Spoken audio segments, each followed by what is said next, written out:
Oui. Est-ce que la culture du vin, tu sais, en apprendre sur le vin, déguster les vins, est-ce que c'est quelque chose que vous trouvez parfois trop élitiste, peut-être même discriminatoire, tu sais, dans le sens que ça s'adresse pas à tout le monde? Puis, bref, on va se poser la question ce matin. Moi, ça m'a interpellée.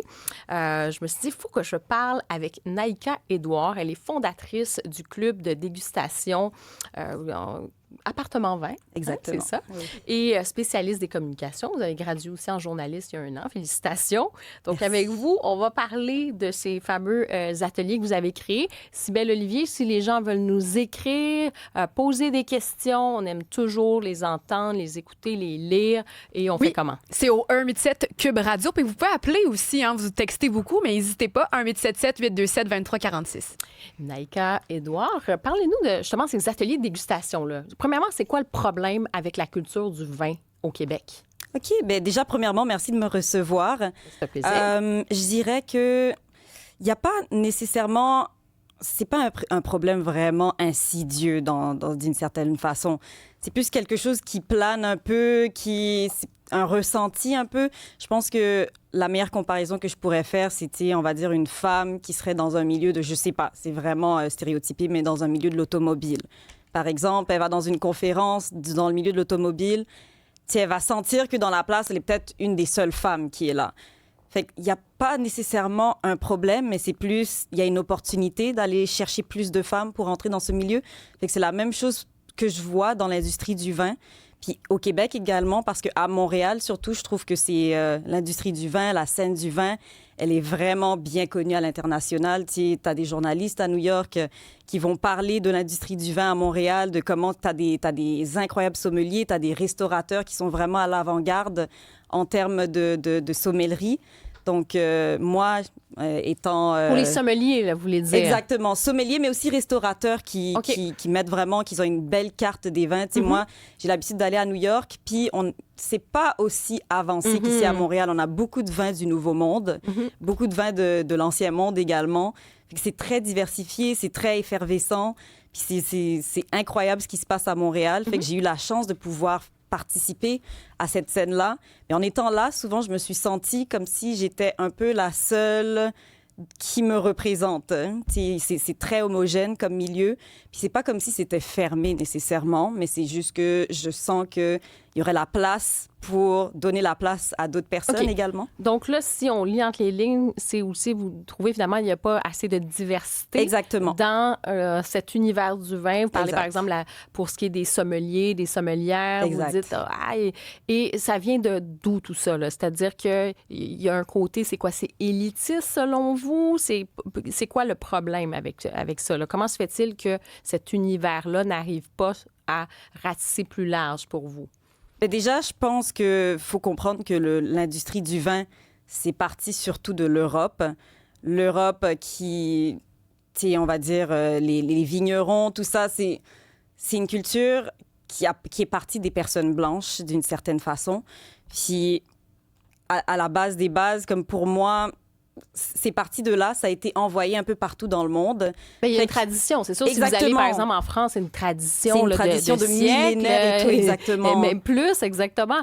Mais et si on regarde, par exemple, tous les produits, les vignes, à un moment donné, c'est le terroir aussi, exactement. C'est une fierté. Vous allez en Espagne, il y a d'excellents vins. Vous allez en Afrique du Sud, il y a d'excellents vins aussi. Mais c'est sûr que c'est reconnu. On va penser les grands vins de Bordeaux en France ou les vins en Italie.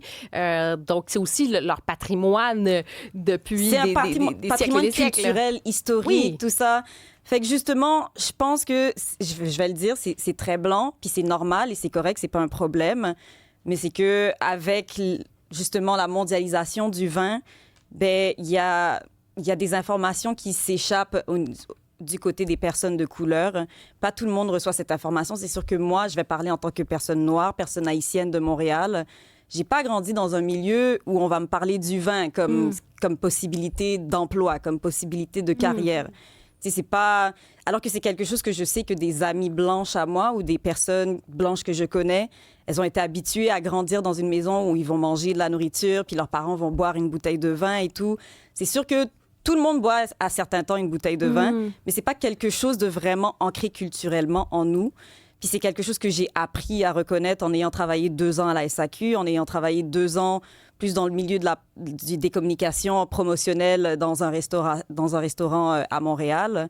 Donc, j'ai vraiment navigué là-dedans, puis j'ai vu qu'il y avait un monde que je connaissais pas, puis que je sais que mes pairs ne connaissent pas. Mais ça, c'est intéressant, parce qu'en fait, c'est l'idée de faire découvrir, parce qu'on a tous un patrimoine familial, culturel. Exactement. Des fois, moi, il y a plein de choses de la culture haïtienne que je ne connais pas, de la nourriture, de la musique et tout, puis j'aimerais en savoir plus. Mais c'est pas, j'ai pas l'impression d'être discriminée parce que j'ai pas accès à ça. Je suis juste comme... L'information n'a pas été mise de l'avant. Là, il faut que vous me dites... Puis peut-être pour résumer pour les gens à la maison. Donc, vous avez créé des ateliers de dégustation. Comment ça se passe? Donc, en fait, déjà, c'est parti à peu près le 20 avril, excusez-moi, le premier événement. Puis je l'ai parti de manière vraiment... Ça fait des années que tout le monde me dit, tu t'y connais en vin, il y a une demande qui est là, lance ton club de vin. Puis j'ai eu peur parce que, tu sais, il y a tout le temps ce syndrome de l'imposteur-là. Finalement, je l'ai fait. J'ai fait le saut. J'ai lancé sur les réseaux sociaux. Je me suis dit, OK, qui viendra, viendra. Ça a vraiment bien marché. C'était quoi le pitch de vente de vos ateliers? Je pense que je voulais pas dire que c'était un atelier de vin, je disais que c'était un club social de vin. Puis je pense que les gens, il y a toute cette culture du third space, la culture de la troisième place. Les gens se cherchent un endroit autre que le travail puis la maison. Perdre, la culture du third space, là, qu'est-ce que c'est? Le third space, c'est comme un concept, ça fait longtemps que c'est là, mais j'ai l'impression que depuis les dernières années, avec l'Internet, c'est comme revenu de l'avant. Le third space, c'est la troisième place. Dans le fond, on dirait que notre première place, c'est la maison. Notre deuxième place, c'est le travail. Est-ce qu'on a ce troisième endroit où on peut aller puis juste décompresser, rencontrer du monde et tout?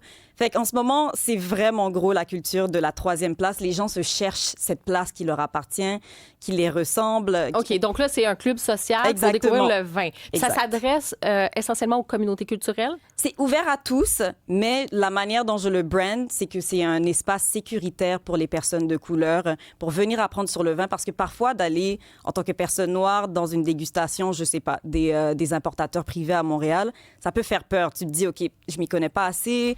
Est-ce que le vocabulaire va être trop avancé pour moi? Est-ce que si je pose une question, je vais avoir l'air bête?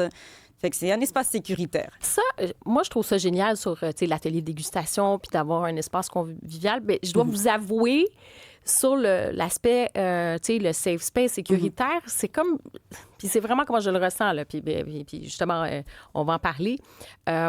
C'est comme avoir un a priori, on dirait, selon moi, de dire que parce qu'on va aller quelque part, on est une personne de couleur, on se sent pas accepté. Puis c'est ça que j'ai du mal un peu à comprendre, parce que les ateliers de dégustation, ça existe. C'est ouvert pour tous. C'est ça, c'est pas... Il n'y a pas de discrimination, genre vous êtes une personne de couleur ou d'une communauté.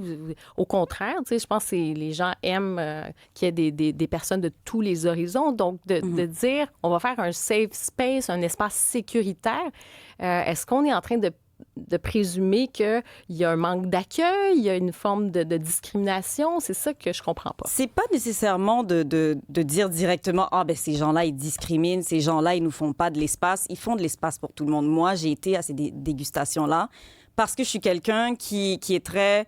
Même si je me sens pas représentée, je vais quand même y aller. Puis je sais qu'il y a de la place pour moi, je peux y aller. Mais pas tout le monde se sent comme ça. Il y a plein de gens qui ont vécu certaines micro-agressions, qui ont peur de franchir le pas. Fait que je crée un peu cet espace-là pour les rendre plus confiants d'aller directement dans ces endroits. Puis je leur explique justement dans les événements que, hey, il y a ça qui existe. Parce que c'est aussi ça, c'est le manque d'information. Souvent, ils sont comme, hey, je ne savais pas qu'il y avait des dégustations avec des importateurs privés. Je ne savais pas que la SAQ faisait des dégustations à l'ITHQ. Je ne savais pas que... Fait que c'est de donner l'information, c'est de préparer aussi ceux qui ont peut-être peur d'aller franchir le pas. Parfois, on aime ça se retrouver entre personnes qui se ressemblent. Entre femmes, on aime ça se retrouver entre femmes des fois. Ça ne veut pas dire que la femme qui est dans le milieu de l'automobile, elle ne devrait jamais aller dans les conférences d'automobile. Elle devrait juste aller dans des conférences avec des femmes sur l'automobile. Mais est-ce qu'on perpétue pas un peu ça, d'être à côté des autres? T'sais, moi, j'ai souvent une vision, moi-même, je suis issue de la diversité, je suis moitié, là. J'ai un métissage. Oui. Et c'est peut-être aussi ma sensibilité, puis on a tous une sensibilité, puis je la respecte vraiment. Mais, tu sais, j'ai cette idée d'être ensemble, puis qu'on traverse ces barrières-là, puis si on trouve que c'est pas inclusif, bien, on va essayer de trouver des façons qu'on peut se parler, puis que justement, ce soit le fun, parce que c'est plate. Moi, j'aimerais ça les rencontrer, ces personnes avec qui vont faire la dégustation et inversement. Puis là, si j'ai l'impression que, OK, oui, c'est ouvert à tous, mais c'est un peu plus... Peut-être que je me sentirais moins à l'aise aussi. Puis, vous voyez ce que je veux dire? Est-ce qu'on ne crée pas finalement des barrières au lieu d'essayer de les défaire, ces barrières-là? Mais je pense qu'à la fin de la journée, les barrières, elles sont déjà là techniquement, conceptuellement, culturellement, historiquement, elles sont déjà là. Puis qu'on le veuille ou non, si moi, je m'en vais dans un espace qui a des gens qui sont autres que moi, même si on le veut, cette connexion avec tout le monde, il y a quand même une certaine barrière. Exactement. Puis c'est un succès, vous avez du fun? Oui, ça marche. Vraiment, ça marche très bien. Puis vous êtes invités, justement. Je vous ai dit, c'est pour tout le monde. Il n'y a pas juste des personnes noires, il n'y a pas juste des personnes asiatiques, il n'y a pas juste des latinos, il y a aussi des personnes blanches, il y a des gens de toutes les couleurs, toutes les formes. Mais je comprends, c'est d'ouvrir déjà, de dire, c'est une porte, vous pouvez venez, puis soyez pas intimidés. C'est vrai que la culture du vin, ça peut être vraiment intimidant. Là. Exactement. Moi, je le sais, là, ça peut être, même quand vous allez, mettons, même voir des personnes qui sont spécialistes ou des Français qui connaissent les vins, des fois, c'est comme ah oui, le nez, oui, exactement. Oui, c'est tellement délicieux. Tu sais, t'aimes autant te taire puis juste faire OK. Parce que c'est vrai que même le vocabulaire. C'est ça aussi. L'histoire, les parcelles, le tel type de raisin. Tu sais, c'est vraiment une culture. Exactement. Une culture. Puis c'est ça que j'offre également avec Appartement Vin, c'est que c'est pas simplement une question de safe space, c'est aussi une question de le vocabulaire. Parfois, tu vas dans des dégustations, ils vont parler de cépage. Est-ce qu'on peut revenir à la base? C'est quoi un cépage? Je sais pas c'est quoi ce mot-là. Fait que je reviens à la base dans ces dégustations. Naïka Édouard, fondatrice du club de dégustation Appartement Vin, merci beaucoup. Puis on avait peut-être en terminant une petite réaction ou un commentaire ou oui, ben écoute, qu'est-ce que je pourrais te lire par rapport à ça? Il y a des gens qui parlent surtout de la notion d'intérêt. En fait, mentionne pourquoi on parle pas juste d'un intérêt à la base qui est peut-être absent chez les communautés culturelles. Pourquoi c'est pas juste ça l'effet initiateur de votre projet? Pourquoi c'est la culture et les différentes communautés culturelles qui se sentent peut-être exclues de ça? Pourquoi c'est pas juste sont pas intéressés? Ben, en fait, le message d'Appartement Vin, c'est pas juste une question culturelle, c'est également justement une question d'intérêt.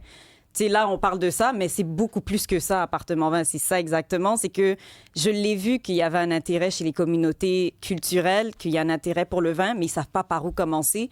Fait que je l'offre un peu cette plateforme. Je leur fais miroiter. « Hey, t'as-tu toujours eu envie d'en apprendre plus sur le vin? Je suis là pour toi. Je suis ton ami qui est là pour t'en apprendre un peu plus. » Fait que c'est le premier pas, exactement. On parle d'intérêt également.